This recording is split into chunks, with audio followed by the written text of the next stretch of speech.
காஞ்சிபுரத்துக்கு பக்கத்தில் ஒரு இருமல் மருந்து தயாரிக்கின்ற கம்பெனி, அது இந்த தமிழ்நாடு அரசுக்கே தெரியல. இன்றைக்கு மத்திய பிரதேசத்தில் அந்த குழந்தைகள் 20 குழந்தைகள் அந்த இருமல் மருந்தை சாப்பிட்டு அருந்தி இறந்து விட்டது.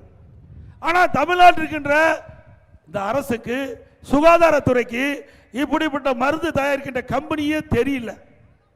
அப்படின்னா எவ்வளவு இந்த அரசு மக்கள் மீது அக்கறை கொண்டிருக்கின்றது, இந்த நாட்டு மக்கள் மீது எப்படி அக்கறை கொண்டிருக்கின்றது, இந்த நாட்டை எப்படி காப்பாற்றிக் கொண்டிருக்கிறார் என்பதை நாம் எண்ணி பார்க்க வேண்டும். ஆக இன்றைக்கு மத்திய பிரதேச அமைச்சர் சொல்லுகின்றார், இன்றைக்கு நம்முடைய தமிழ்நாடு அரசு சுகாதாரத்துறை அலட்சியத்தால் ஏற்பட்ட கொடுமையான நிகழ்வு என்று குற்றம் சாட்டியிருக்கின்றார். அங்கு இருக்கின்ற மத்திய பிரதேச காவல்துறை எங்கே காஞ்சிபுரத்திற்கு வந்து அந்த மருந்து கம்பெனியில் யார் இருக்கின்றார்களோ அவர்களை கைது செஞ்சு அழைத்து விட்டு சென்றார்கள். அதுக்கு பிறகுதான் தமிழ்நாடு அரசுக்கே தெரியுது. இப்படிப்பட்ட அவல ஆட்சி தொடர வேண்டுமா? தொடர வேண்டுங்களா?